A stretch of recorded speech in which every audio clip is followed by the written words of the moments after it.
Yo les voy a hablar sobre la sedación para colocación del balón intragástrico y pues a ver si también es opción para la superobesidad. Bueno, como ya se ha repetido en estas pláticas, la obesidad representa un problema mayor de salud y resulta una disminución de la calidad de vida y aumenta la probabilidad de tener diferentes patologías.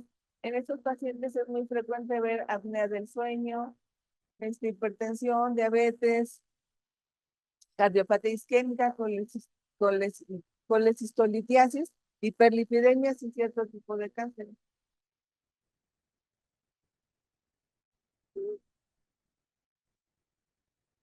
Aquí ya se ha hablado mucho también del tratamiento quirúrgico de los pacientes y estos tipos en los últimos años se han aumentado precisamente por la obesidad que ha aumentado en bueno, no nada más en el país, sino a nivel mundial.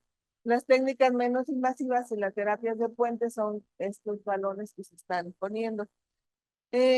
Para la colocación de esos balones se debe tener un equipo multidisciplinario. Debemos contar con un médico endoscopista, con un técnico endoscopista, eh, el equipo de enfermería y el anestesiólogo. Generalmente ahí sí es muy importante que esté un anestesiólogo para este tipo de procedimientos. Tenemos que tener una valoración previa como para todo tipo de procedimientos que se hagan dentro o fuera del quirófano. En los factores de riesgo se debe de interrogar a los pacientes que tengan algún riesgo cardiovascular, alguna patología pulmonar, consumo de sustancias que pueden ser desde drogas, medicamentos para dormir, medicamentos antidepresivos, pacientes que requieran manejo avanzado de la vía aérea. Esto va a ser dependiendo, pues como son pacientes obesos, la vía aérea siempre es más difícil de manejar. Los pacientes que representan alguna incapacidad intelectual, algunas condiciones médicas que aumenten el riesgo de reflujo, la ortopnea y la disminución del estado de conciencia. Bueno, también es muy importante el ayuno. Se les debe notificar que tienen que venir, qué determinado tiempo de ayuno se requiere para este tipo de procedimientos. Y el interrogatorio dirigido sobre enfermedad por reflujo esofágico. Cuando se hace la colocación de balón, primero hacen una endoscopía para valorar si se puede o no se puede poner el balón. Y en ese momento, pues ya es cuando se va a ver lo de la enfermedad por reflujo. Bueno, algunos predictores individuales que se van a hacer para riesgo del aumento de morbilidad perioperatoria en el paciente obeso son el sexo, la edad, SAO, el asma, diabetes o la hipertensión que presenten los pacientes. Esto nos va a hablar del riesgo y del modo de manejo que tenemos que dar para cada uno de ellos. El manejo es individualizado porque, pues como nos dimos cuenta ayer, la sedación, nosotros ponemos determinada cantidad de medicamentos y hay pacientes que no lo toleran o, bueno, les requieren de mayor cantidad de medicamentos. Aquí nosotros tenemos una valoración de vía aérea difícil, aunque todos los procedimientos son con sedación, tenemos que tener en cuenta y tener a la mano laringoscopio, tubo de endotraqueal para en cualquier momento actuar o tener un vein disponible. Y tenemos que ver, estos son para la valoración de la vía aérea difícil, es el Mallampati. En el tipo 1 se alcanzan a ver la úvula, los pilares y el paladar blando. En el tipo 2 se alcanza a ver el paladar blando, pilares y una parte de la úvula. La clase 3 no se alcanza a ver más que el paladar blando y en la clase 4 la mitad del paladar blando. Eso nos habla de que vamos a tener un mayor riesgo de ventilación en los pacientes con sedación. Tenemos que tener a la mano, pues todo. Bueno, también tenemos que tener en cuenta esos valores, que son muy importantes. La circunferencia cervical, que es menor a 45 centímetros, que va a estar asociado al SAOS.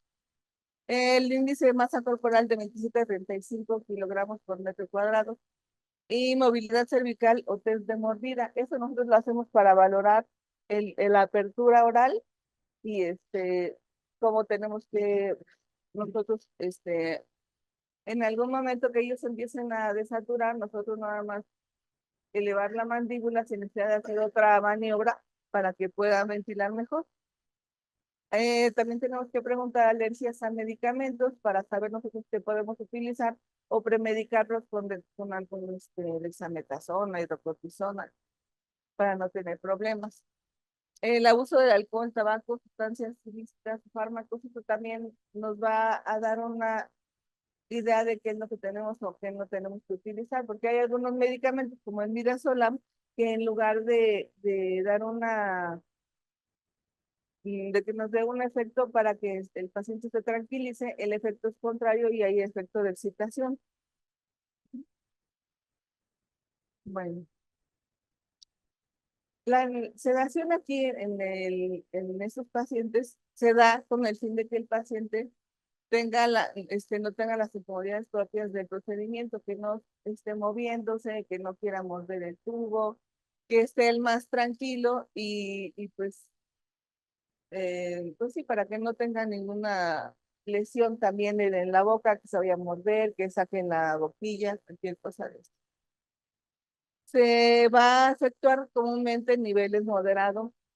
No llega a ser profundo, debe ser ligero o moderado. Bueno, aquí están los niveles de sedación, que es superficial, profundo y general. La anestesia general solamente es para las cirugías quirúrgicas, como la cirugía bariátrica en este caso. Nosotros, tenemos que, bueno, en la anestesia general el paciente no responde al estímulo y la funcionalidad cardíaca y respiratoria se mantienen en un sueño profundo. Hay alguna literatura que sí recomienda poner los balones con anestesia general. Yo en mi experiencia nunca los he puesto así, casi siempre han sido por la sedación y no he tenido mayor problema.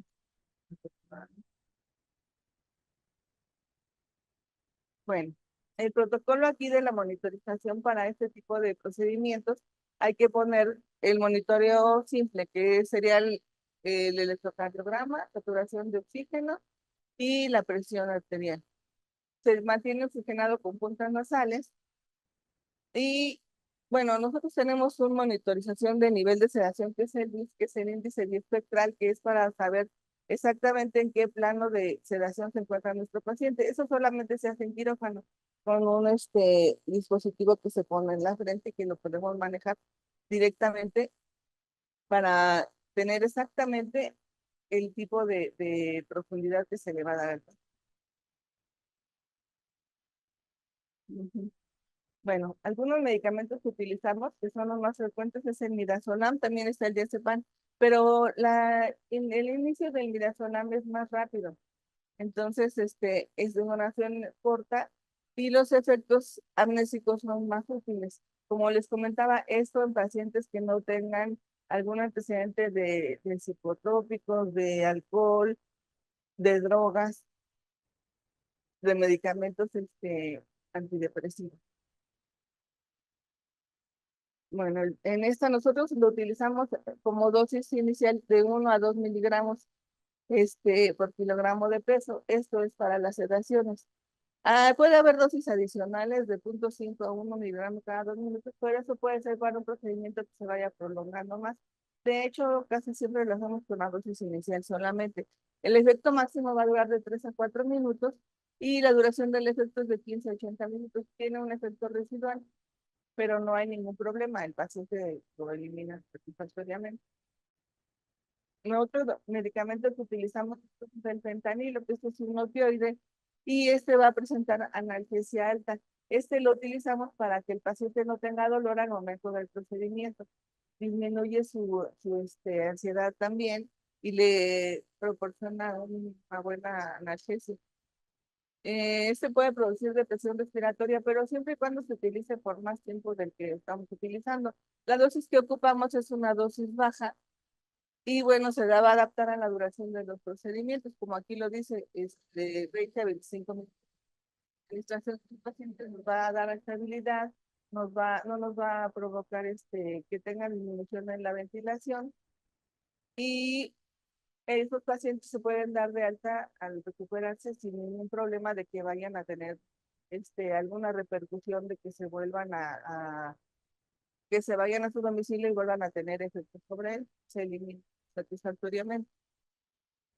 La dosis inicial es de 50 a 100 microgramos por kilogramo de peso. Nosotros utilizamos esta dosis como tope hasta 150 microgramos, porque los procedimientos por el tiempo que duran, pues no nos dan margen a utilizar más dosis y generalmente es con lo que los pacientes se manejan bien. La dosis adicional, entonces, son más bien para las cuestiones de un procedimiento más largo. El inicio de acción es de 1 a 2 minutos, el efecto máximo es de 3 a 5 minutos y la duración del efecto es de 30 a 60 minutos. Los pacientes no tienen ningún problema, no hay problema de que pierdan el estado de alerta ni mucho menos. Em, bueno, eso de la precaución de las dosis repetidas ante el riesgo de resolución plasmática solamente es para cuando son anestesia general, que las llegamos a utilizar hasta los 500 microgramos. Tenemos, así como tenemos estos medicamentos, también tenemos algunos antagonistas para ellos mismos, que pueden contrarrestar el efecto de las benzodiazepinas o el efecto de los opioides. Em, Solamente se utilizan en caso de que el paciente no responda, no se pueda ventilar bien y necesitemos revertir el efecto para ayudarlo y asistirlo con la ventilación, no llegar a la intubación en estos pacientes. Uno de ellos es el tomacenilo, que ese es el antagonista de las benzodiazepinas, y la naloxona, que se puede utilizar como antagonista de opioides. El tomacenilo se utiliza a dosis inicial de 0.2 miligramos en 30 segundos. De hecho, esa es la respuesta inmediata, así que no podemos tener algún problema que no se pueda resolver. Las dosis adicionales pueden ser hasta 4 dosis de 0.2.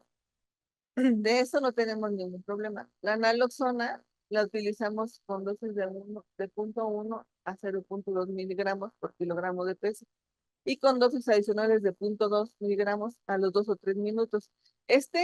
La naloxona, la ventaja que tiene es que quita el efecto del opioide, pero deja el efecto de la analgesia. Entonces no hay ningún problema porque el paciente vaya a continuar. Eh, Hay otro fármaco que también es muy noble para este tipo de procedimientos, pero ya de hecho no lo hacen más que para uso veterinario, que es la ketamina. Ese es un agente disociativo. La ventaja de este medicamento es que mantiene todos los reflejos, como el de deglución, como el de ventilación, y hay algo de disociación, pero se puede contrarrestar con el efecto del midazolam. También nos disminuye la secreción de saliva, que pues también es pues, otra ayuda, ¿no? Para el procedimiento en sí. Em, este se utiliza de 0.2 a 0.5 miligramos por kilogramo de peso por vía intravenosa. Em, Tardan de 10 a 15 minutos en despertar, pero aquí la recuperación completa sí es un poquito más prolongada. Entonces hay que tener al paciente en observación un poco más de tiempo cuando se llega a utilizar. Bueno, como les comentaba, cómo se debe de manejar, pero pues desgraciadamente ya no lo tenemos en el mercado.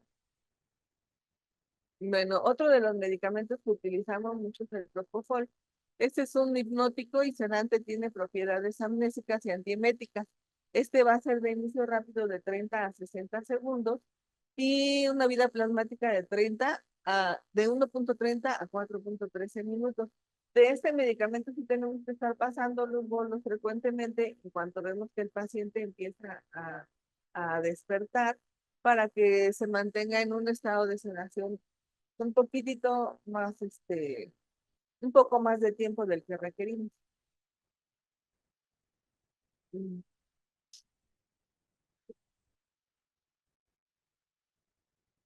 Bueno, aquí también lo utilizamos, potencia los efectos de los narcóticos y de los sedantes, por lo que cuando se deben de utilizar deben ser en menor cantidad. No deberíamos de sobrepasar los 200 miligramos por paciente, en teoría. Bueno, esos van a produce depresión respiratoria, produce hipotensión y obstrucción de la vía aérea. Los pacientes van a alcanzar el niveles de sedación más profundos y con mayor facilidad. ¿En local? Bueno, propofol. Como les comentaba, la inducción a anestesia, para anestesia general, bueno, aquí lo tenemos, este cuadro que nos da las dosis para una anestesia general de 2.5 miligramos por kilogramo de peso. Nosotros no lo utilizamos en ese. Ahora, bueno, para la sedación lo manejamos de 25 a 75 microgramos por kilogramo por minuto. Y para la acción antiemética de 10 a 20 miligramos. Se puede repetir cada 5 o 10 minutos y es lo que generalmente hacemos. Bueno, aquí tenemos esta tabla que nos va a dar los niveles de sedación. El grado de respuesta en una sedación mínima va a ser normal. En una sedación moderada, los estímulos verbales o táctiles a los que va a tener respuesta. En una sedación profunda, solamente estímulos repetidos dolorosos. Y en una anestesia general va a haber una falta de respuesta a los estímulos dolorosos. En la, bueno, el, en la vía aérea se va a ver una sedación mínima que va a ser la respuesta normal. En sedación moderada no va a ser necesario intervenir, más que nada más con la mascarilla que se va a estar ventilando al paciente. En una sedación profunda puede ser necesario intervenir, esto utilizando los medicamentos, como ya les comentaba, los antagonistas, o hacer uso ya de Lambú o de incluso Intubas. Y es habitual tener que intervenir en eso. Bueno, en la ventilación espontánea normal, en la sedación es normal. La sedación moderada va a ser adecuada. En la sedación profunda puede ser insuficiente. Y en la anestesia general habitualmente es insuficiente. La función cardiovascular se va a mantener normal y solamente se puede alterar en la anestesia. Bueno, nosotros tenemos varias escalas para medir el nivel de conciencia. Esta es una de las más ocupadas, que es la escala de Ramsey. En el nivel 1 vamos a manejar a un paciente ansioso, agitado o inquieto. En el nivel 2 va a ser un paciente cooperador, orientado y tranquilo. En el nivel 3 es un paciente dormido que responde a órdenes. Nivel 4 va a ser paciente dormido, respuesta rápida a estímulos. Nivel 5, paciente dormido, con respuesta lenta a los estímulos. En el nivel 6, el paciente dormido con ausencia de respuesta. Lo ideal aquí va a ser que estemos entre un nivel 3 y 4 para que tengamos la mejor respuesta y el mejor manejo de la colocación del balón.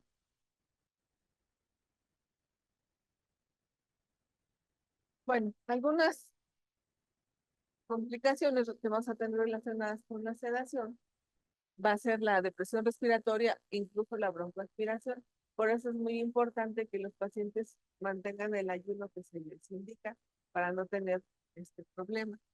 Eh, Otras van a ser asociadas a la inadecuada valoración del paciente, que no le preguntemos, no le hagamos una adecuada interrogatorio para saber con qué nos vamos a encontrar y qué es lo que tenemos que utilizar.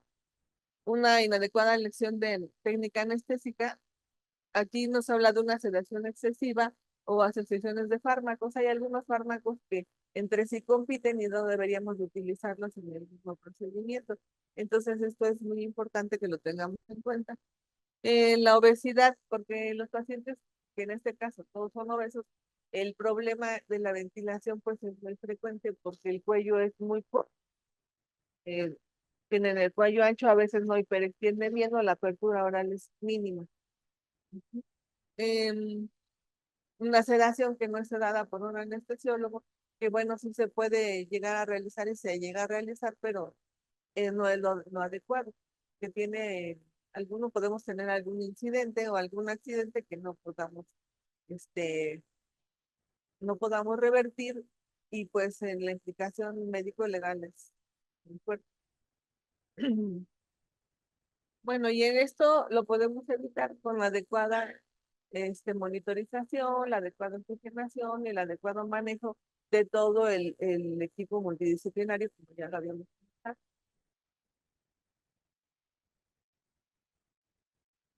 Bueno, tenemos que, ya que pasó el evento, pusimos el balón o lo retiramos, tenemos que tener el paciente en observación y estos signos neurológicos tienen que esté el paciente para darlo de alta, que se pueda ir deambulando a su casa, que esté completamente despierto, orientado en tiempo y espacio y que responda a las órdenes verbales. Ujú. En los respiratorios, la saturación debe ser mayor o menor bueno, mayor a 95% y no inferior al 10% de la basal previo a la sedación. Hemodinámicamente tiene que tener los valores de TA y de frecuencia cardíaca estables y normales y que tenga, pues a lo mejor más o menos 20% del valor previo a la sedación. La movilidad, la recuperación de la capacidad para deambular también, porque pues es un paciente que sale con algo de mareo, entonces lo ideal es que se vaya caminando a su casa y a los pocos, a una hora o 2 horas puede empezar a ingerir algún tipo de alimento o de líquido. Bueno, en este caso líquido, por aquí. Bueno, aquí es muy importante la sedación del paciente, tener en cuenta la seguridad, la eficiencia y el costo para la colocación del balón intragástrico. Por eso también en un paciente superobeso sí es recomendable hacer una buena sedación, porque como ellos cuentan con los antecedentes que les comentaba, como SAOS, hipertensión, este, diabetes, lo mejor es que si va a ser un procedimiento puente para después hacer una cirugía, mejor tenerlo lo menos invasivamente posible. De hecho, en esos pacientes sí se puede manejar la sedación, siempre y cuando, como en todos los demás, tener a la mano el, los demás, el laringoscopio, el tubo endotraqueal, tener una toma de oxígeno este, que sea muy buena, que nos vaya a servir, tener el NAMBU en este caso, pero sí se puede manejar de esos pacientes. Pues ya, son alguna pregunta.